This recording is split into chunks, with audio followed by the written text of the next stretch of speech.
वर्ष मूल्य वृद्धि अत्याधिक बढ्ने गभर्नर अधिकारीको भनाई। अन्तर्राष्ट्रिय बजारमै मूल्य वृद्धि भएका कारण सीमाभित्र राख्न नसकिने उल्लेख। 7% को आर्थिक वृद्धि हासिल हुनेमा अर्थ मन्त्रालय र राष्ट्र बैंक बीच नै कुरा मिलेन। लक्ष्य हासिल हुने अर्थ सचिवको दाबीमा चुनौतीपूर्ण रहेको गभर्नरको जवाब। र शेयर बजार 73 अङ्कले बढेर 2700 अङ्कमाथि उक्लियो। कारोबार रकम पनि 2 महिनापछि 7 अर्ब रुपियाँ भन्दा धेरै।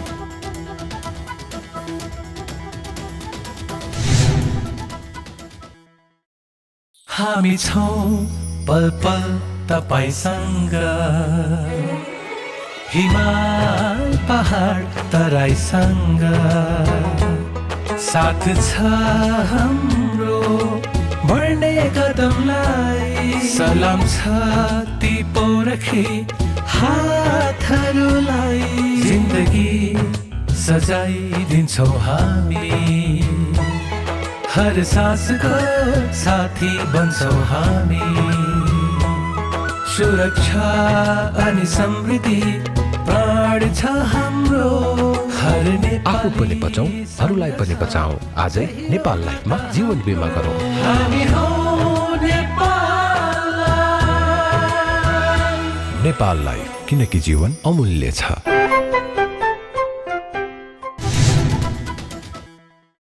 नमस्कार, कारोबार समाचारमा स्वागत छ। अब समाचार विस्तारमा। नेपाल राष्ट्र बैंकले चालु आर्थिक वर्षमा मूल्य वृद्धि अत्यधिक बढ्ने बताएको छ। आइतबार बसेको प्रतिनिधि सभा अन्तर्गतको सार्वजनिक लेखा समितिको बैठकमा बोल्दै राष्ट्र बैंकका गभर्नर महाप्रसाद अधिकारीले मूल्य वृद्धिलाई सीमाभित्र राख्न चुनौतीपूर्ण रहेको बताउनु भएको हो। तर गभर्नर अधिकारीले चालु आर्थिक वर्षको पहिलो महिना 4.4% रहेको मुद्रास्फीति दर भदौमा 3.5%, असोजमा 4.2% र कार्तिक महिनामा 5.3% रहेको तथ्याङ्क प्रस्तुत गर्दै मङ्सिर महिनामा र सोपछिका महिनाहरूमा मूल्य वृद्धि क्रमशः बढ्दै जाने देखिएको बताउनुभयो।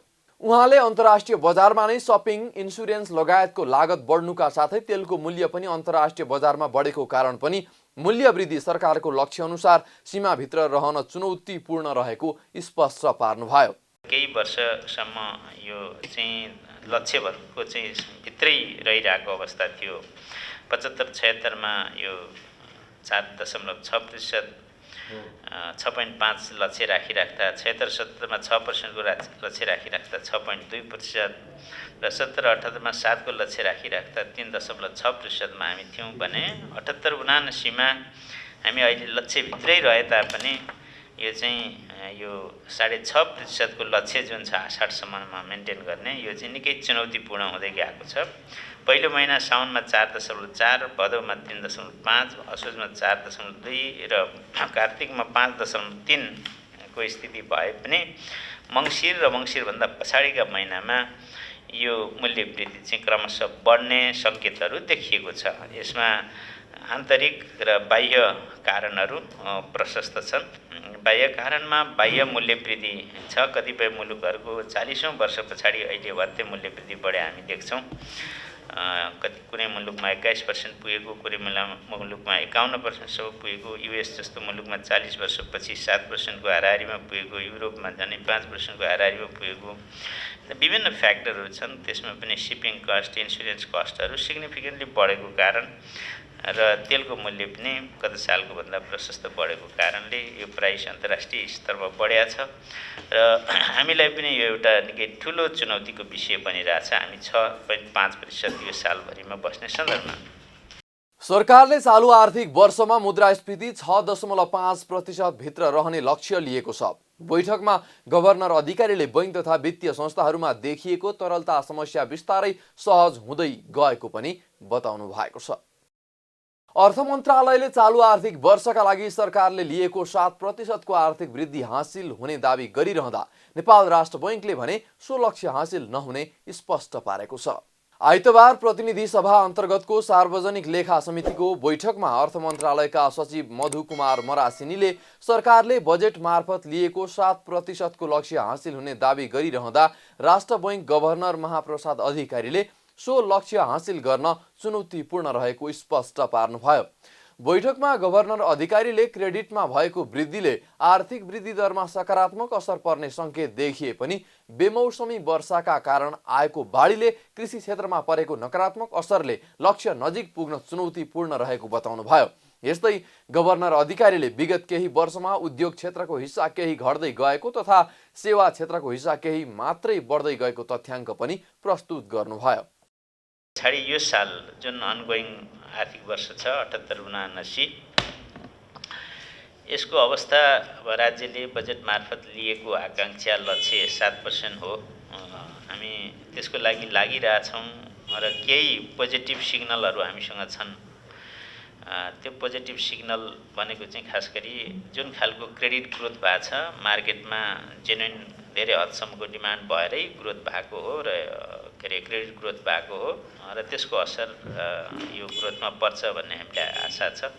तर बिचमा भएका केही घटनाक्रमले फेरि अलिकति निराशाजनक छ। खास गरी धानको उत्पादन कृषिको उत्पादन निकै आशा जाग्ने किसिमको भइरहेकोमा बिचमा आएर बेमौसमी विषयले समेत असर परेको कुराहरू छ।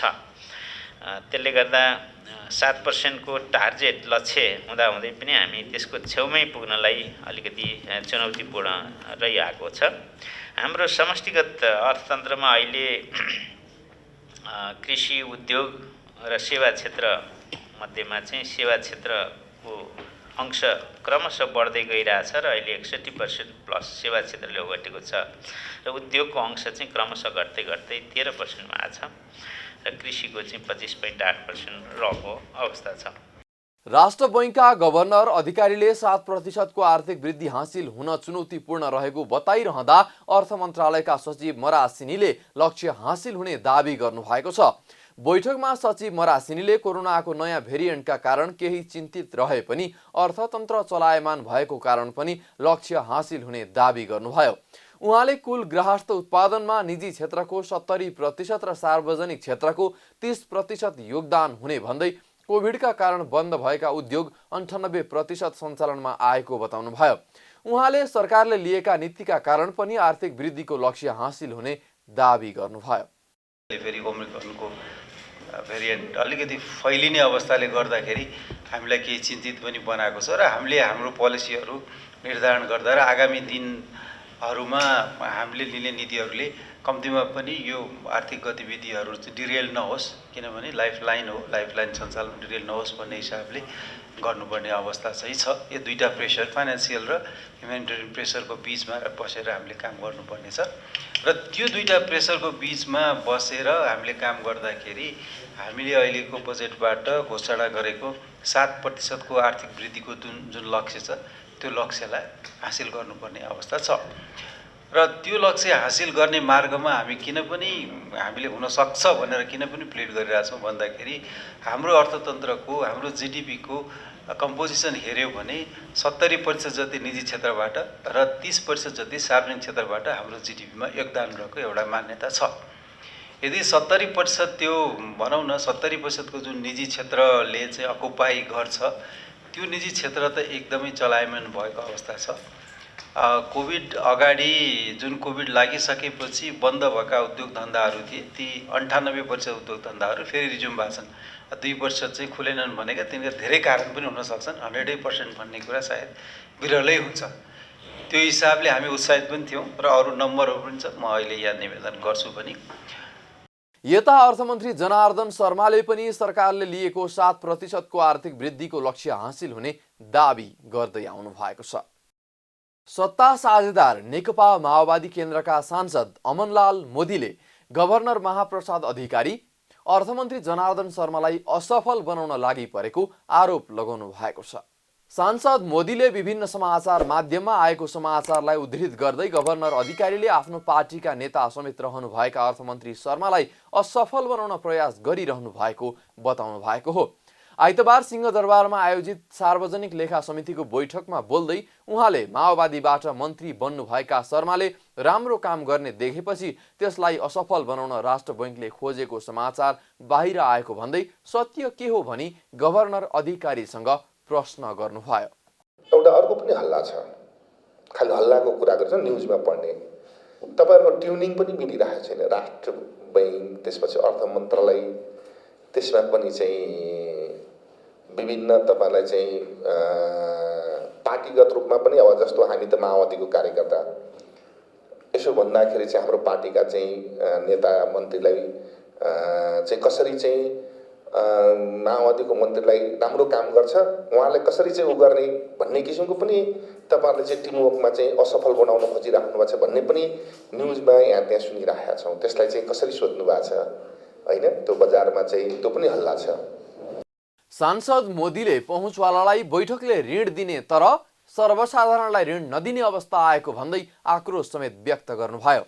यता जवाफमा गभर्नर अधिकारीले अर्थमन्त्री शर्मालाई असफल बनाउन आफू लागेको भन्ने सांसद मोदीको भनाई गलत भएको बताउनुभयो। उहाँले ब्युरोक्रेट्सहरूले संस्था चलाउनु पर्ने व्यक्तिहरूले त्यस्तो खालको सोचाइ कहिल्यै नराख्ने तर्क समेत गर्नुभयो। गभर्नर अधिकारीले अर्थ मन्त्रालय र आफूबीच हरेक काममा तादम्यता नहुने भन्ने कुरै नहुने बताउनुभयो। मोदीजीले उठाउनु भएको थियो अर्थ मन्त्रालय र राष्ट्र ब्याङ्क बिचको चाहिँ यो सम्पर्क आदि इत्यादि केही हो कि भनेर म यसमा चाहिँ निवेदन गर्न चाहन्छु। हामी ब्युरोक्रेट्सहरू, संस्था सञ्चालन गर्नुपर्ने व्यक्तित्वहरूले कहिले पनि त्यस्तो खालको चाहिँ सोचाइ कहिले राख्दैनौँ। कहिलेकाहीँ आउँछ यो बिचको मिडिया कर्मी साथीहरू कहीँ कतै लेखे हामी पनि देख्छौँ, तर त्यस्तो कहीँ पनि हुँदैन। संस्थालाई कसरी हुन्छ, सिस्टमलाई कसरी हुन्छ, आफ्ना पोलिसीहरूलाई कसरी हुन्छ इफेक्टिभली लैजाने हो। त सोचाइ फरक हुनसक्छ कोही कसैको होइन। जसले लेखिराख्नु भएको छ उहाँको एक खालको एक्सपेक्टेसन होला। हामीले समग्र सिस्टमलाई अगाडि बढाउनलाई गरिएका कामहरूको चाहिँ त्यो सही किसिमले बताउन नसकेर पनि होला, तर त्यो खालको डिफ्रेन्सेस भने र काममा चाहिँ तादम्यता नहुने भन्ने विषय नै हुँदैन। गभर्नर अधिकारीले आफूहरूले बुझाउन नसकेको कारणले गर्दा पनि मिडियाहरूले मन्त्री शर्मा र आफूबीच मतभेद रहेको भनेर गलत समाचार बनाएको दाबी समेत गर्नुभयो। भरतपुर महानगरपालिकाकी मेयर रेणु दाहालले गौतम बुद्ध अन्तर्राष्ट्रिय क्रिकेट रङ्गशालाको स्वामित्व अब भरतपुर महानगरपालिकाले लिने बताउनु भएको छ। मेयर दाहालले धुर्मुसुन्तली फाउन्डेसनले दिएको आर्थिक र प्राविधिक प्रतिवेदनको सरकारी पक्षबाट मूल्याङ्कन गरिसकेपछि रङ्गशालाको स्वामित्व भरतपुर महानगरपालिकाले लिने बताउनु भएको हो। उहाँले धुर्मुसुन्तली फाउन्डेसनले आफूलाई 17 करोड ऋण लागिसकेको र राष्ट्रिय तथा अन्तर्राष्ट्रिय स्तरबाट पनि सोचे अनुरूपको सहयोग प्राप्त नभएकोले महानगरलाई स्वामित्व लिन आग्रह गरेको र महानगरले अब रङ्गशालाको लागि काम अघि बढाउने बताउनुभयो। मेयर दाहालले सरकार जिम्मेवारीबाट पन्छिन नमिल्ने भन्दै रङ्गशाला बनाउँदा लागेको ऋण र बहुवर्षीय योजना अनुसार काम अघि बढाउन सङ्घीय सरकारलाई आग्रह गर्ने पनि बताउनुभयो।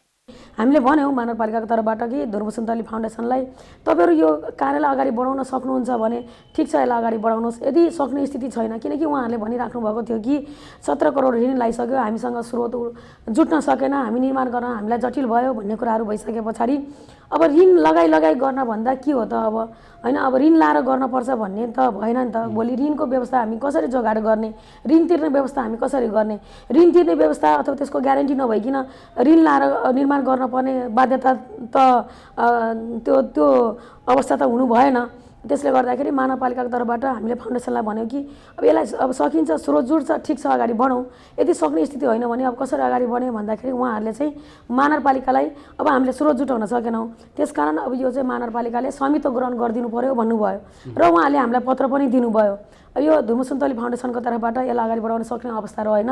यसलाई स्वामित्व ग्रहण गरिदिन हुनका लागि र अगाडि बढाउनका लागि महानगरपालिकालाई चाहिँ भनेर आग्रह एउटा पत्र उहाँहरूले चाहिँ फाउन्डेसनको तर्फबाट हामीलाई दिनुभयो। त्यस पछाडि महानगरपालिकाले आफ्नो तर्फबाट फेरि उहाँहरूले चाहिँ अब त्यसको समग्र आर्थिक अब समग्र प्रतिवेदन होइन, समग्र प्राविधिक प्रतिवेदन फाउन्डेसनको तर्फबाट पनि हामीलाई पेस गर्नुभयो। त्यो पत्र पनि हामीलाई प्राप्त भयो। भइसके पछाडि त्यसलाई फेरि हामीले सरकारी पक्षबाट पनि मूल्याङ्कन गर्ने भनेर अहिले सघन शहरी एउटा भवन एउटा डिभिजन कार्यालयलाई हामीले आग्रह गरेका छौँ, सरकारी पक्षलाई, कि यसको प्राविधिक मूल्याङ्कन गर्नका लागि र राष्ट्रिय लेखा परीक्षण संस्थालाई पनि यसको फाइनेन्सियल अडिट गर्नका लागि हामीले आग्रह गरेका छौँ। अब त त्यो दुईटै प्रतिवेदन आउने अब अन्तिम अवस्था तयारीमा छ। त्यो आइसके पछाडि अब हामी महानगरपालिकाको तर्फबाट यसलाई एउटा प्रस्ताव बनाएर अब यो ऋण तिर्नका लागि पनि हामी सङ्घीय सरकारलाई आग्रह गर्छौँ र अब यसको बहुवर्षीय योजना अनुसार यो आयोजना अगाडि बढाउनका लागि पनि हामी सङ्घीय सरकार सरकारलाई नै आग्रह गर्छौँ र अब यो कुरा हामीले मौखिक हिसाबले समन्वय गरिराखेका छौँ। यो सबै डकुमेन्टहरू तयार भइसके पछाडि हामीले लिखित र औपचारिक प्रस्तावसहित हामी अगाडि बढ्छौँ। सरकार लिनै पर्यो, अब के गर्ने, अरू उपाय छैन त लिन त सरकारले जिम्मेवारीबाट पन्सिन मिल्छ, पन्सिन त मिल्दैन होइन, जिम्मेवारी लिनु पर्यो। अब योबाट हामी फेरि जिम्मेवारीबाट पन्सिन मिल्छ जस्तो मलाई लाग्दैन। त्यस कारण जिम्मेवारीबाट पछि हट्दैन महानगरपालिका। हामीले जिम्मेवारी लिएर यसको जिम्मेवारी लिएर समग्र हिसाबले अब हामीले तहगत सरकारहरू, सङ्घीय सरकार, प्रदेश सरकार, महानगरपालिकाले पनि होइन सबै सरकारको आपसी समन्वय र सहकार्यबाट यो योजनालाई हामी अगाडि बढाउँछौँ।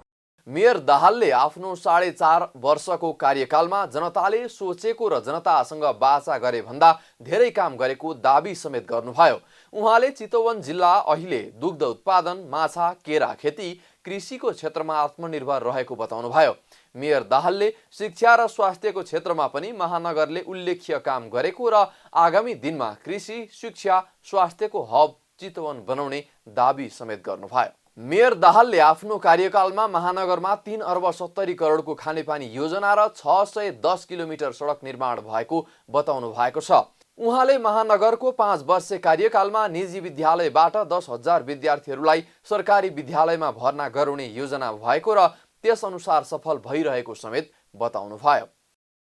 पूर्व प्रधानमन्त्री एवं जनता समाजवादी पार्टी नेपालका सङ्घीय परिषद अध्यक्ष डाक्टर बाबुराम भट्टराईले मुख्य राजनीतिक नेतृत्वको दृष्टि दोषका कारण मुलुकमा विकास र समृद्धिको अभियानले गति लिन नसकेको बताउनु भएको छ। राष्ट्रिय व्यापार सङ्घले आइतबार काठमाडौँमा आयोजना गरेको एक कार्यक्रममा बोल्दै उहाँले कृषि, उद्योग र सेवाका क्षेत्रको उचित सन्तुलन मिलाउने र छिमेकीहरूमा परिवर्तनलाई आत्मसात गरेर राजनीतिक नेतृत्व अघि बढे मुलुकमा छिटोभन्दा छिटो विकास र समृद्धि हुने तर्क गर्नुभयो। अध्यक्ष भट्टराईले ब्युरोक्रेसीमा मुलुकलाई समृद्ध बनाउने जनशक्ति भएको उल्लेख गर्दै त्यसलाई परिचालन गरेर अघि बढ्न पनि राजनीतिक नेतृत्वले ध्यान दिनुपर्ने बताउनुभयो। उहाँले अर्थतन्त्रको विकासका लागि व्यवसायीहरूले पनि मुलुकलाई समृद्ध बनाउने अभियानमा जोड दिनुपर्ने खाँचो औल्याउनुभयो। यस्तो जुन देशको अवस्था छ यसलाई फेर्ने हो भने चल्ता तरिकाले हुँदैन। गम्भीर ढङ्गले नै हामीले हस्तक्षेप गर्नुपर्छ र त्यसको निम्ति गफ गरेर होइन, बुटी हाँकेर होइन, जुन क्षमता उद्यम व्यवसायी छ, तपाईँहरूको व्यावहारिक अनुभव छ, हाम्रा प्रशासन क्षेत्रमा रहेका विज्ञहरू, विश्वविद्यालय लगायतका क्षेत्रमा भएका चाहिँ विज्ञहरू हुनुहुन्छ, विदेशतिर गएर एनआरएनमा काम गरेर आएका मान्छेहरू पनि ठुलो एउटा अनुभव छ। ती सबैको सिप, ज्ञान र अनुभवलाई हामीले चाहिँ ठिक ढङ्गले सदुपयोग गरेर अगाडि लान सक्ने हो भने देश समृद्ध बन्न सक्छ। त्यसैले मुख्य कुरा भनेको राजनीतिक नेतृत्वकै भिजन, दृष्टिदोषको समस्याले यो हाम्रो भइरहेको छ। अध्यक्ष भट्टराईले मुलुकबाट गरिबी निवारण नभई व्यापार व्यवसाय फस्टाउन नसक्ने तर्फ उद्योगी व्यवसायीहरूले ध्यान दिनुपर्ने पनि बताउनुभयो। साताको पहिलो दिन शेयर बजार 2700 अङ्कमाथि उक्लिँदा कारोबार रकम पनि 7 अर्ब रुपियाँ भन्दा धेरै भएको छ। आइतबार शेयर बजार मापन गर्ने नेप्से परिसूचक 73.05 अङ्कले बढेर 2765.51 अङ्कमा उक्लिएको हो। लगातारको वृद्धिसँगै नेप्से परिसूचक 2700 माथि उक्लिँदा कारोबार रकम पनि 2 महिनापछि 7 अर्ब माथि भएको छ। आज दिनभर कुल 239 कम्पनीको 1,50,58,000 किता शेयर 7 अर्ब 10 करोड 18 लाख रुपियाँ बराबरको कारोबार भएको हो। जसमध्ये अपी पावर कम्पनीको सबैभन्दा धेरै 29 करोड रुपियाँको शेयर किनबेच भएको छ। यस्तै दोस्रोमा प्रभु बैङ्कको 20 करोड 86 लाख र तेस्रोमा अपर तामाकोशीको 20 करोड 15 लाख रुपियाँ बराबरको शेयर किनबेच भएको छ। यस दिन हिमालयन ऊर्जा विकास कम्पनी र नेपाल हाइड्रो डेभलपर्स कम्पनीको शेयर मूल्यमा सकारात्मक सर्किट लागेको छ। यस्तै युनियन हाइड्रो पावरको शेयर मूल्य 9.98, Madhya Bhotekoshi Jalvidyut company 9.97, Nyadi hydro power 9.41, progressive फाइनान्सको 9.33, ICFC finance 9.28, HIDCL 9.27, corporate development bank 9.18 र माउन्टेन हाइड्रो नेपालको शेयर मूल्य 8.60% बढेको छ। समग्र परिसूचक 2.71% बढ्दा सबै समूहको परिसूचकमा हरियाली छाएको छ। माघ 1 गतेदेखि लागू हुने गरी बागमती प्रदेश सरकारले ट्याक्सी भाडा बढाएको छ। काठमाडौँ उपत्यका सहित बागमती प्रदेशभर लागू हुने गरी श्रम, रोजगार तथा यातायात मन्त्रालयले मन्त्री स्तरको निर्णयबाट ट्याक्सी भाडा बढाएको हो। यो निर्णयसँगै अब काठमाडौँ उपत्यकामा ट्याक्सीको न्यूनतम भाडा 60 रुपियाँ कायम भएको छ। यात्रुले ट्याक्सी चढेको पहिलो 1 किलोमिटरसम्मको यात्राको सुरुमा 60 रुपैयाँ पर्नेछ। त्यसपछि प्रत्येक 200 मिटरको यात्रापछि 9 रुपैयाँ 80 पैसाका दरले भाडा थप हुने परिमार्जित भाडा दरमा उल्लेख छ। साथै उक्त निर्णय अनुसार ट्याक्सीहरूले अब पूर्ण रूपमा मिटर प्रयोग गर्नुपर्नेछ। श्रम ऐन तथा योगदानमा आधारित सामाजिक सुरक्षा ऐन 2074 पूर्ण कार्यान्वयनको माग गर्दै अखिल नेपाल सेक्युरिटी मजदुर संघले श्रम विभागमा ज्ञापन पत्र बुझाएको छ। सेक्युरिटी कम्पनीहरूले मजदुरहरूको सेवा सुविधामा ध्यान नदिएको भनी आन्दोलनरत अखिल नेपाल सेक्युरिटी मजदुर संघले आइतबार श्रम तथा व्यवसाय जन्य सुरक्षा विभागका श्रम ऐन र योगदानमा आधारित सुरक्षा ऐन 2042 को पूर्ण कार्यान्वयन गर्नुपर्ने माग सहित ज्ञापन पत्र बुझाएको हो। संघले श्रम ऐन र सामाजिक सुरक्षा ऐनलाई पूर्ण रूपमा कार्यान्वयन गराउनु भनी सर्वोच्च अदालतले 2077 साल पुस 22 गते दिएको अन्तरिम आदेश कार्यान्वयन गराउन माग गरेको छ। साथै अवैधानिक रूपले चालेका कम्पनीहरूलाई बन्द गर्नुपर्ने, अधिकार सम्पन्न मजदुर आयोग गठन गर्नुपर्ने, श्रम क्षेत्रमा सार्वजनिक खरिद ऐन पूर्ण रूपमा बन्द गर्नुपर्ने लगायतको माग ज्ञापन पत्रमा उल्लेख गरिएको छ। एकमा सम्मानित सर्वोच्च अदालतको 2077 पौष 22 गतेको अन्तरिम आदेशलाई कार्यान्वयन गराइयोस्। 2 मा श्रम ऐन योगदानमा आधारित सामाजिक सुरक्षा ऐन 2074 लाई पूर्ण रूपमा कार्यान्वयन गराइयोस्। 3 मा अवैधानिक रूपले इजाजत नलिई सञ्चालित कम्पनीहरूलाई तुरुन्तै बन्द गराइयोस्। 4 मा अधिकार सम्पन्न मजदुर आयोग गठन गरियोस्। 5 मा सार्वजनिक खरिद ऐन श्रम क्षेत्रमा पूर्ण रूपले बन्द गरियोस्। ज्ञापन पत्र सहित श्रम विभाग पुगेका मजदुरहरूले नाराबाजी समेत गरेका थिए। संघको ज्ञापन पत्र बुझ्दै श्रम तथा व्यवसाय जन्य सुरक्षा विभागका महानिर्देशक उमाकान्त आचार्यले ज्ञापन पत्रमा उल्लेखित मागलाई विभागले सकारात्मक रूपमा लिएको बताउनुभयो। उहाँले विभाग कानुनको कार्यान्वयनको निम्ति प्रतिबद्ध रहेको पनि बताउनुभयो। छोटो समयमा कानुनहरू बदलिरहेका कारण यसको कार्यान्वयनमा समस्या देखा परेको उहाँले उल्लेख गर्नुभयो। यी कुराहरूमा म अत्यन्त हामी चाहिँ यो टिम सकारात्मक छ, सकेसम्म हामी यो गर्नेवाला छौँ। केही सन्तुलन मिलाएर जानुपर्ने बाध्यता छन्। तपाईँहरूले भन्न खोजेको के हो भने यो रोजगारदाताहरू प्रतिष्ठानहरूका पनि केही समस्या छन् होइन। अनि हाम्रो ओभरअल कानुन कार्यान्वयनको वातावरण हामी के भयो भने अलिकति तपाईँहरूलाई म भन्न धेरै जानकारी हुनुहुन्छ कि धेरै किसिमका राजनीतिक परिवर्तनहरू गर्दै गर्दै गर्दै गर्दै आइपुगेको अवस्थामा हामीले संविधानदेखि लिएर कानुनहरू पनि फेरिरहेको अवस्था हरेक सेक्टरका। त्यसले गर्दा के हुँदो रहेछ भने एउटै चिज चाहिँ सेट भइ नसक्दै चाहिँ चेन्ज भएको कुराले अब के भइदियो भने त्यसको कार्यान्वयनको पक्ष अलिकति कमजोर भएर आयो। अहिले मात्रै होइन, पहिल्यैदेखि हाम्रो अलिकति कमजोर भएर आएको अवस्था।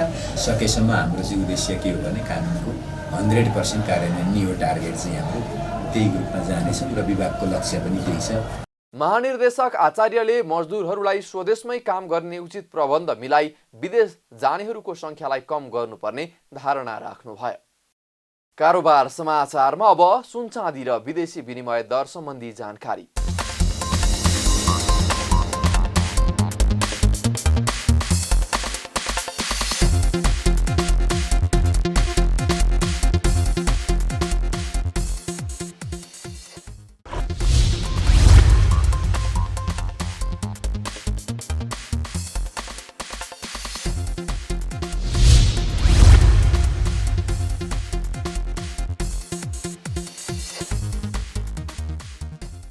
बिदा हुनु अघि अहिलेसम्मका प्रमुख समाचार फेरि एकपटक। यो वर्ष मूल्य वृद्धि अत्याधिक बढ्ने गभर्नर अधिकारीको भनाई। अन्तर्राष्ट्रिय बजारमै मूल्य वृद्धि भएका कारण सीमाभित्र राख्न नसकिने उल्लेख। 7% आर्थिक वृद्धि हासिल हुनेमा अर्थ मन्त्रालय र राष्ट्र बैंक बीच नै कुरा मिलेन। लक्ष्य हासिल हुने अर्थ सचिवको दाबीमा चुनौतीपूर्ण रहेको गभर्नरको जवाब। र शेयर बजार 73 अङ्कले बढेर 2700 अङ्कमाथि उक्लियो। कारोबार रकम पनि 2 महिनापछि 7 अर्ब रुपैयाँ भन्दा धेरै।